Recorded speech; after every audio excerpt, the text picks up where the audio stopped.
কুমিল্লা শহরে যে কয়টি ভালো হোটেল রয়েছে তার মধ্যে হোটেল এলিট প্যালেস অন্যতম। এটি একটি নতুন হোটেল। বেশ কিছুদিন আগে বা কয়েক বছর আগে হোটেলটি তৈরি হয়েছে।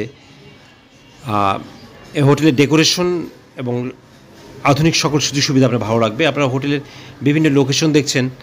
শহরের প্রাণকেন্দ্রে এই হোটেল এবং ধর্মসাগরের পাশে যে রাস্তা রয়েছে সেখানে এই হোটেল এলিট প্যালেস, অর্থাৎ 0 পয়েন্ট থেকে খুবই কাছে আপনারা সেই হোটেল দেখছেন। যারা কুমিল্লার বাহির থেকে কুমিল্লায় বেড়াতে আসবেন, ভালো মানের হোটেল যারা চাচ্ছেন এবং আধুনিক সকল সুযোগ সুবিধা যাদের প্রয়োজন রয়েছে তারা এই হোটেল এলিট প্যালেসকে বেছে নিতে পারেন। আর এখানে হোটেল ভাড়া একটু বেশি, তবে যারা সুযোগ সুবিধা চান তাদের জন্য এটি আদর্শ হতে পারে। হোটেলের নিজস্ব একটি রেস্টুরেন্ট রয়েছে এবং সকালে কমপ্লিমেন্টারি ব্রেকফাস্ট দেওয়া হয়। চাইলে দুপুরের লাঞ্চ এখানে আপনি সারতে পারেন। দেখছেন hotel elite palace. Hotel elite palace কুমিল্লার একটি নতুন হোটেল। এছাড়া হোটেলে কুমিল্লাতে আরও কয়েকটি হোটেল রয়েছে, যেমন রয়েছে পুরানোর মধ্যে হোটেল ওয়েসিস রয়েছে। এছাড়া কুমিল্লার বার্ডেও আপনি থাকতে পারেন। এই জায়গাগুলি খুবই নিরাপদ এবং যারা কুমিল্লায় বেড়াতে আসবেন তারা ভোটার আইডি কার্ড সাথে অবশ্যই নিয়ে আসবেন।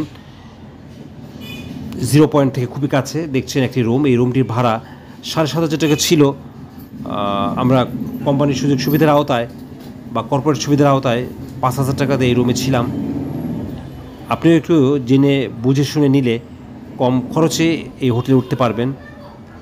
হোটেলের নিজস্ব ওয়েবসাইট রয়েছে, ওয়েবসাইট দেখে কন্ট্যাক্ট করেও আপনি আপডেট ভাড়া জানতে পারবেন।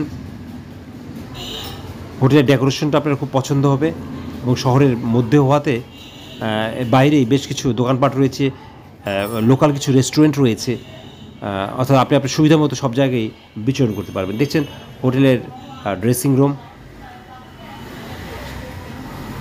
ডাবল বেডের এই রুমটির ভাড়া আগে বলেছি 5,000 টাকা নেওয়া হয়েছে। সাথে একটি ছোট ড্রয়িং রুম রয়েছে। আধুনিক সকল সুযোগ সুবিধা এই হোটেলে রয়েছে।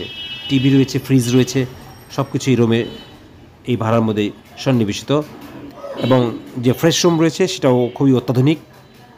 আপনারা দেখছেন যারা বেড়াতে যাবেন কুমিল্লাতে তারা তাদের পছন্দের এই হোটেলটা বেছে নিতে পারেন। এক্সপ্লোর ভিউ টু বাংলাদেশ, বাংলাদেশের আনাচে কানাচে ছড়িয়ে থাকা সকল সৌন্দর্য আপনাদের সামনে তুলে ধরে।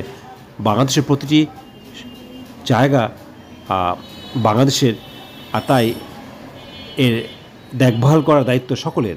আমরা সকলেই বাংলাদেশকে রক্ষা করব, বাংলাদেশের সম্পদ আমরা দেখে রাখবো। আল্লাহ হাফেজ।